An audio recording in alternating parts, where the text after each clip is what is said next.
Le Burkina Faso a déjoué plusieurs tentatives de déstabilisation impliquant l'ancien président de transition, le lieutenant-colonel Paul-Henri Sandaogo Damiba et d'anciens ministres. C'est ce qui ressort du flash spécial du ministre de la Sécurité relatant les faits.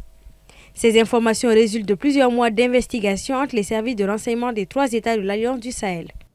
Le plan prévoyait l'infiltration de plusieurs groupes terroristes. Le premier groupe, chargé de mener l'action principale à partir du 29 août 2024, était composé de 150 terroristes venus du centre-est.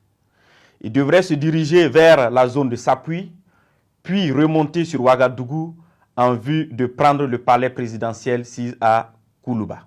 Le deuxième groupe devrait attaquer la base de drones militaires pour empêcher toute riposte de nos forces. Le troisième groupe, venu du territoire ivoirien, avait pour objectif de mener des attaques dans la zone de Mangodara pour disperser nos forces combattantes.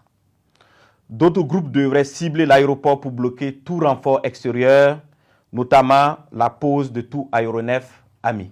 Selon le ministre de la Sécurité burkinabé, certains de ces individus souhaitant déstabiliser le Burkina sont des ressortissants burkinabés vivant en Côte d'Ivoire ou encore au Ghana. En début juillet déjà, le capitaine Ibrahim Traoré avait affirmé qu'un centre d'opération pour déstabiliser le Burkina était installé à Abidjan.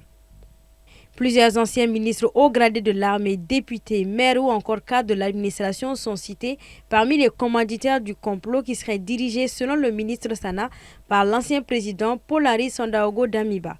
Il s'agirait notamment de l'ancien maire et député de la ville de Dori au Burkina, Aziz Diallo, actuellement en Centrafrique dans un organisme international, Djibril Ipene Bassolé, ancien ministre des Affaires étrangères, Newton Ahmed Bari, ancien président de la CENI, ou encore le commandant François Zungrana, commandant de l'unité spéciale d'intervention de la gendarmerie du pays, entre autres. D'ores et déjà, plusieurs personnes auraient été tuées lors d'une tentative d'évasion, dont Ahmed Kenda, ancien commandant des forces spéciales burkinabées, présenté comme le chef des opérations.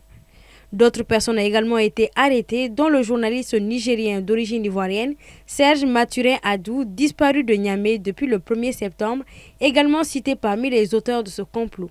Selon le ministre, les déstabilisateurs devraient tenir une réunion importante le 27 septembre prochain au Nigeria pour mener de nouvelles attaques d'ampleur au Burkina.